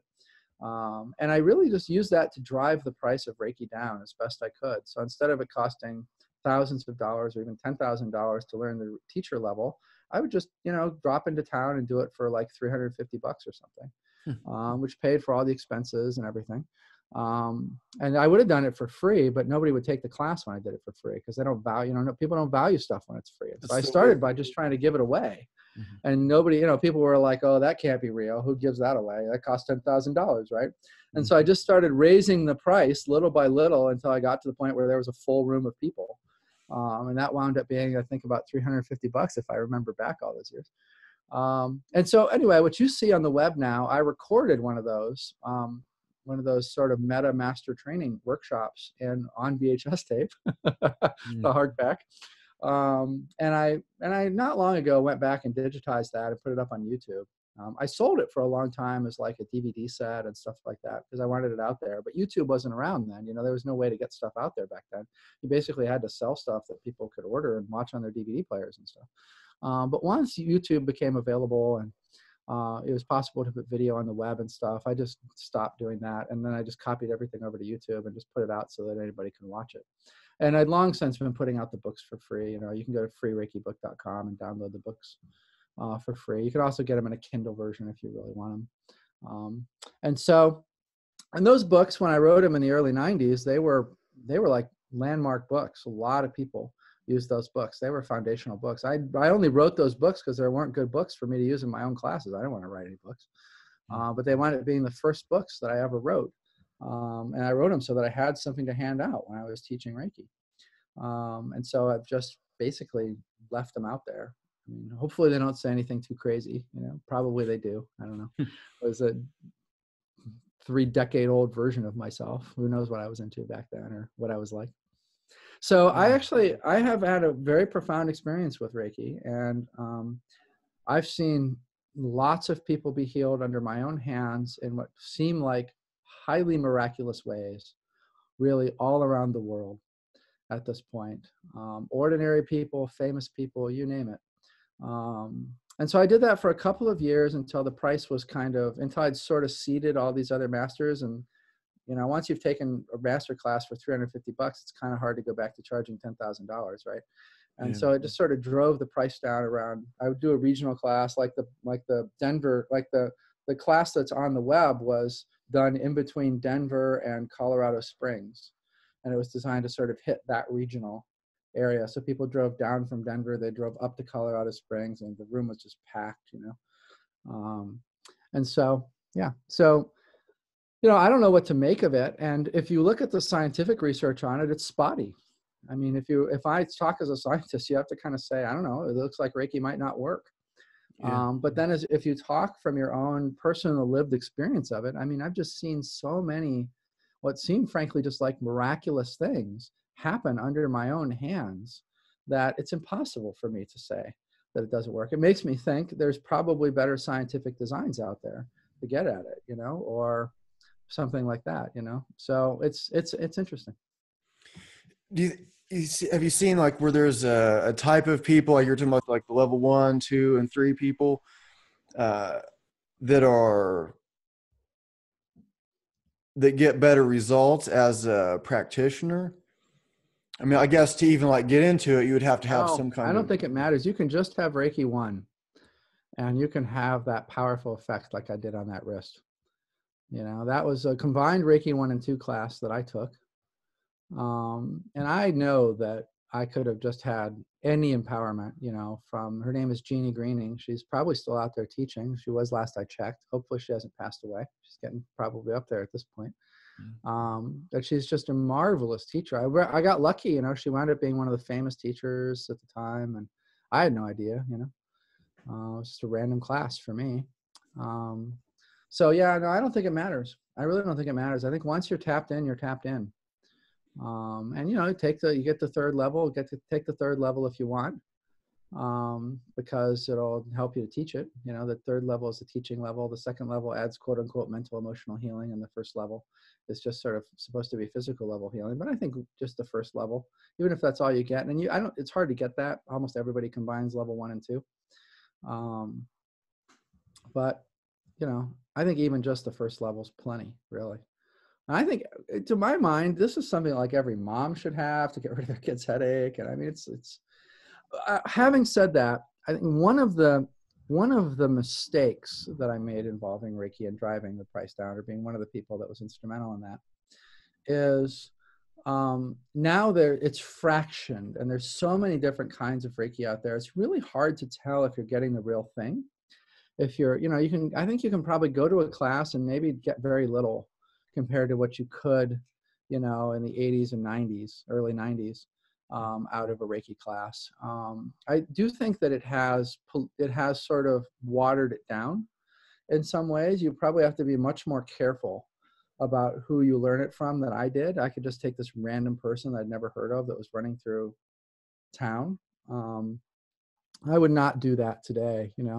I would really look to see like how powerful a healer is this person. Do they have these kinds of stories? Can you meet the person that had the shattered wrist or whatever, right? And all of that. And so I think it's a little bit of a different time today. I think that's part of the reason the studies aren't more successful. Because even if I were to think about putting together a Reiki study today, I wouldn't know where to start in terms of finding like the right masters to, or practitioners to do it. That would take probably way more research than actually designing and running the experiment. Yeah, it's fascinating what these bodies that we have them since we're born, and we just learn that they can do all kinds of tricks, and we just like get to be 30, 40 years old still learning. Wow, I didn't know that. 50, it's like there's so much. I guess it's one of the cool things is there's so much mystery. Yeah, and mystery. Like if something works, then that's enough proof. And like I guess a lot of times the science is behind the reality. It's like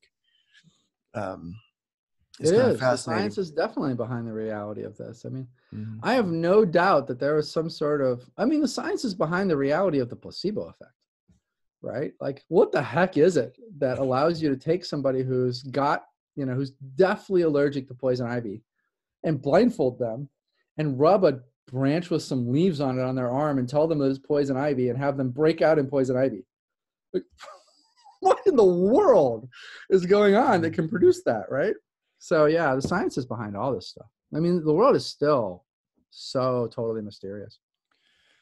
It's funny, when you get a PhD, one of the things they tell you is that the bar to get a PhD, the difference between a master's degree and a PhD, is the creation of some sort of substantial new human knowledge, right? And so at a master's level, you basically learn how to do studies, you can conduct studies, and you can do sort of routine studies and all of that. But like to get a PhD, you basically have to make some sort of substantial contribution that's new to human knowledge. That's the bar to become Dr. such and such or whatever, right?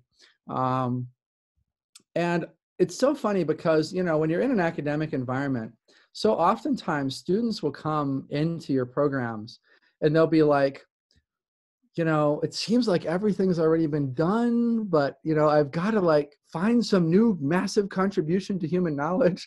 And it's funny because from your like more seasoned perspective, you're like, we know practically nothing. Yeah. Right? So like our perspective is like more midterm or senior scientists or whatever are like, the world's a freaking wide open mystery. Like there's so many different things that you could do for your dissertation, for your PhD, but people come in or like, oh, it's all nailed because they've come through these other levels of the education system that have like put them in these little boxes that don't seem like there's anything new outside of it, for them to learn. And you've always got to kind of take a chisel and break them out of that box. It's funny. It's funny, Yeah. Because it's all just a mystery. Like we know nothing. Yeah. We start talking about the brain and neuroscience. Oh my God, we know nothing. Yeah. I think it was like the guy that worked at the patent office when Edison was doing all of his thing. And then it got to a point where back then he was like, anything that could be invented already has been. Right. And this is like, what's that, 130 years ago or something? Well, not that long ago. Or there was a guy that was the head of the Royal Society in Britain, which was the scientific society of its day around the turn of the century. And he's basically like, we've got it all figured. He has some phrase like, science has it all figured up. We're mostly just mopping up the little details. And of course, they knew nothing. Yeah. Yeah.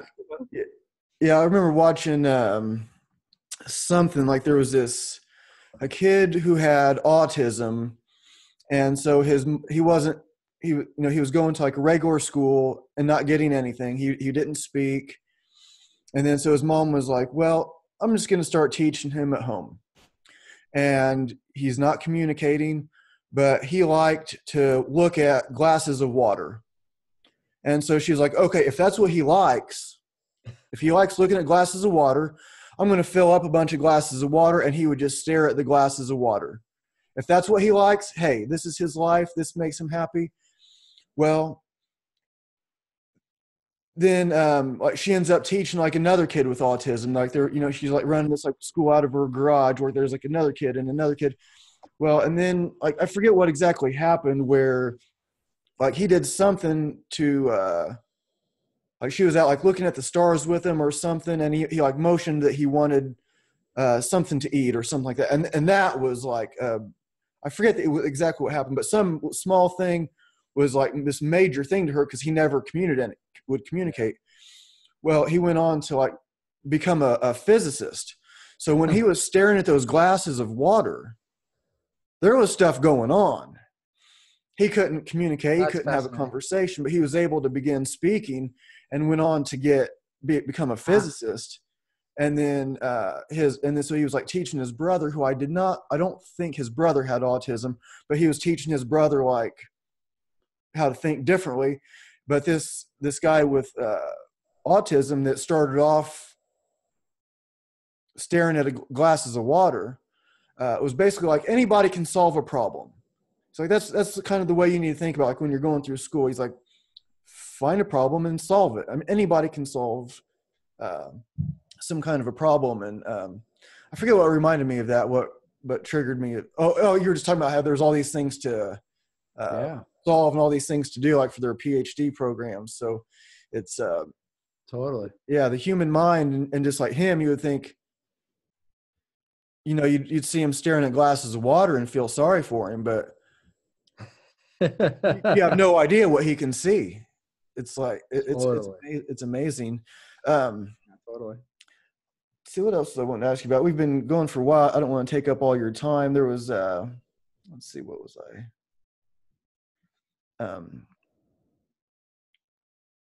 Oh, there was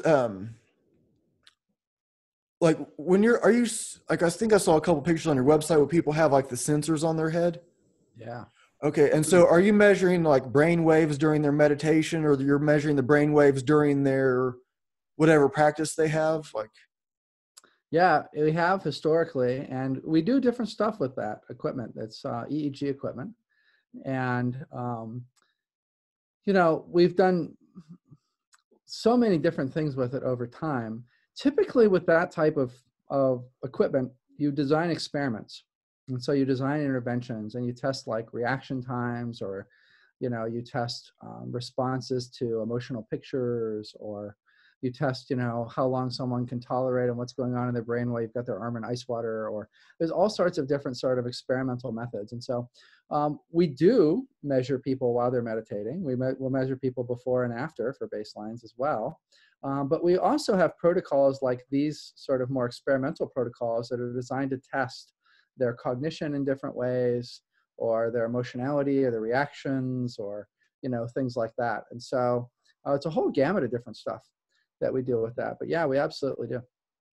yeah, I was looking at I saw an ad, and I don't know what they were called. It was like some headband. I don't know if it was called Probably the Muse. Muse. Was it the Yeah, Muse headband from Interaxon? Yeah. yeah, yeah. So I was like looking at it because there was like two different versions of it, and I was like, I wonder. So is that like real? Is that accurate? Can I? That's a great product. We really like the Muse. From the other side of the thing that I'm involved with is the Transformative Technology movement, which is basically the technology for well-being space. And so we're familiar with all of these different products, and generally speaking, the people behind them are good friends of ours and stuff. And so that's absolutely the case with Muse. We like Muse a lot. Muse is a venture-backed company, which means that they've had millions and millions and millions of dollars in order to really get it right. And they have a brilliant design for their headset that fits all kinds of different heads, which is a very, very hard problem for something like that. They have all kinds of fancy math that adapts the thing to you and to your brain waves, which is amazing. And they have a really super simple application. Like it's like beach waves and wind. Like, when your mind is more noisy, you hear more wind. And when it's relaxed, the wind calms down. And, you hear birds chirping when you're doing really well. And, count the number of birds that you get. And I mean, it's just so elegant and so simple. Yeah, they've done a really, really good job with those products and with innovating those products. They're adding in new sensors and stuff over time. And they had a version that went with eyeglasses, so you didn't have to wear this weird looking headband. It could be part of your eyeglasses. And very innovative company doing really neat stuff. Yeah, I'd totally try it if I were you. It's cool. Yeah. So you've actually used it yourself? Oh yeah, for sure. We got a bunch of them. Yeah. Yeah. I was close to getting one, and I was like, I sent the link to a couple buddies of mine that teach yoga. They meditate, and I was like, 'cause I think sometimes we can. I mean, we know meditation works, but how much are we pretending that, how much of what is going how much of what we're doing is just like make believe, and I'm reaching this state, and maybe not. So if you can have something on these accurate measurements, like, okay, uh, I am hitting this. And there are some other ones, like on a lot of smartphones these days have the capability to tell you your stress level, which is, usually done off a heart rate sensor of some kind. And so like I have a Samsung smartphone and it's got a heart sensor on the back of it.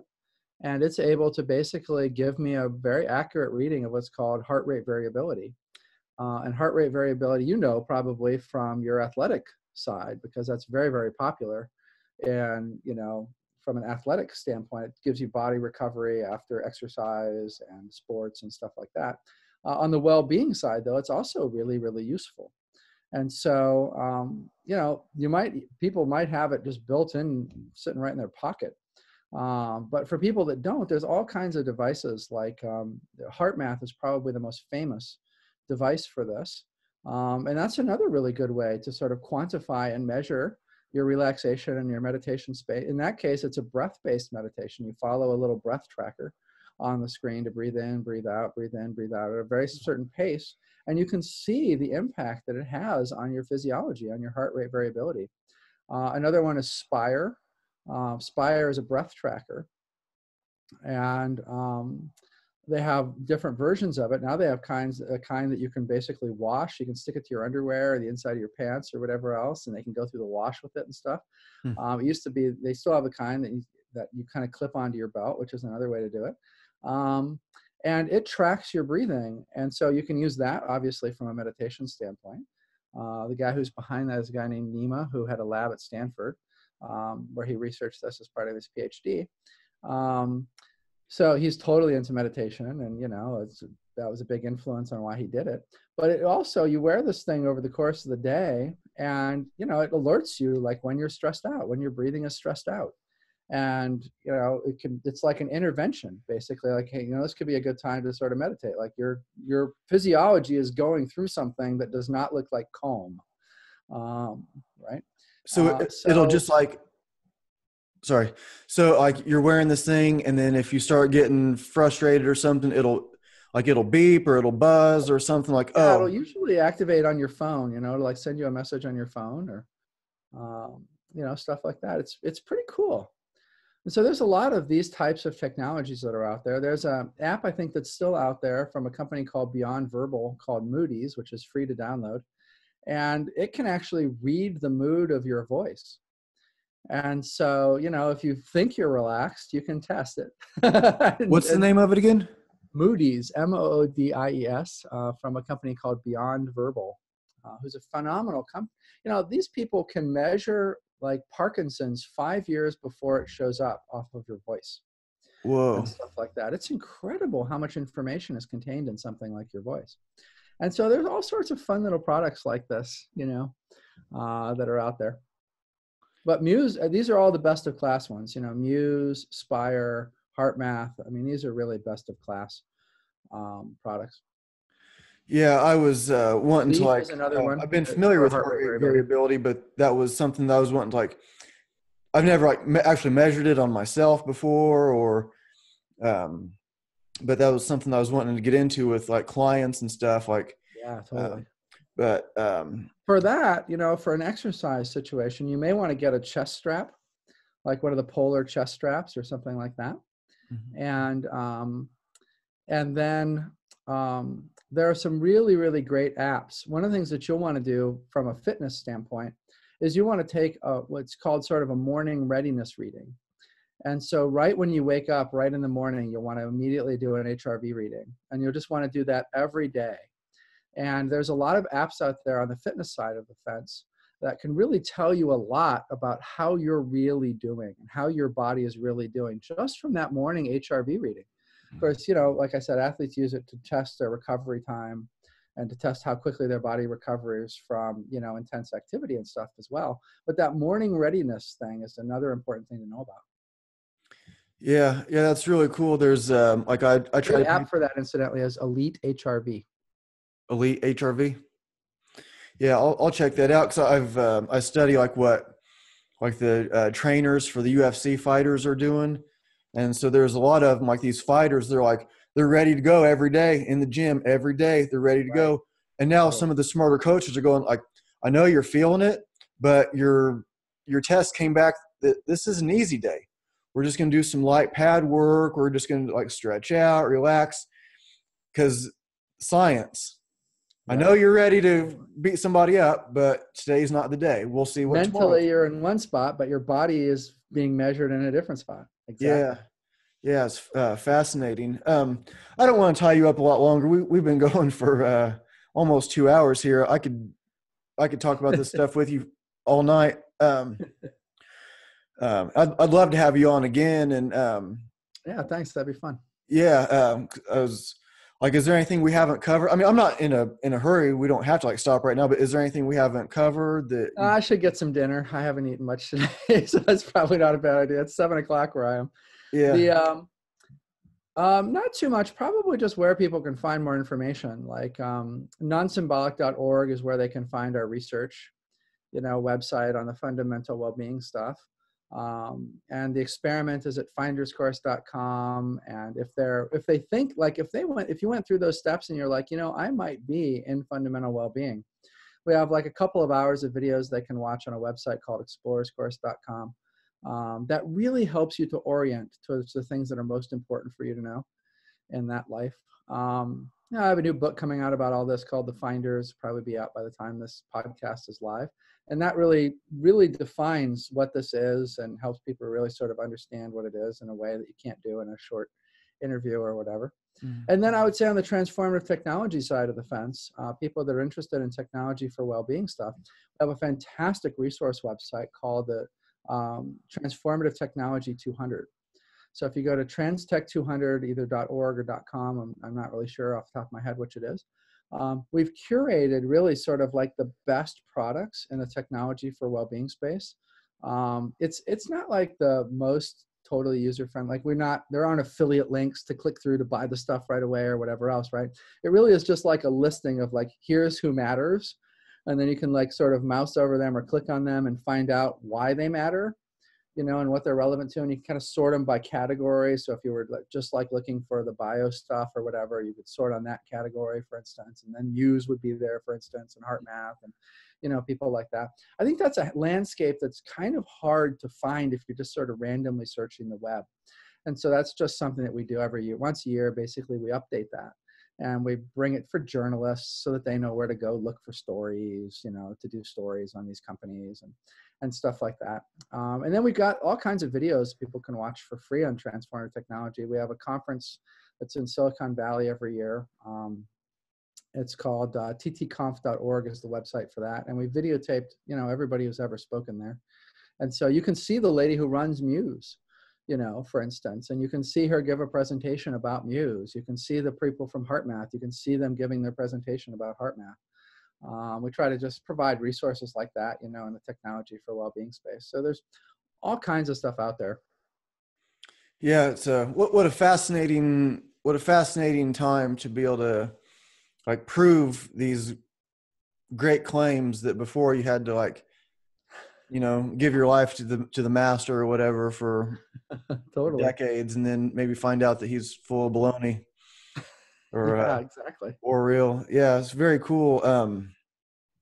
Well, thanks again for being on. It was Well, thank you, Ryan. This was really really great. cool. Yeah, again, I'd love to have you on again. And so I was That'd be wanting to great. like talk about your books. Yeah, like so many books, so much like stuff going on I that know we can go in so many directions. It's all fun. yeah, I wrote down like 10 things that I didn't even, there was still a few of them I didn't even get to because it's just the way it goes. But well, I will stop the There's recording. always next time. Yep. Yeah, I'll stop the recording and I'll talk to you for a minute after we stop. Sounds great. All right. Thanks again. Yeah, thank you.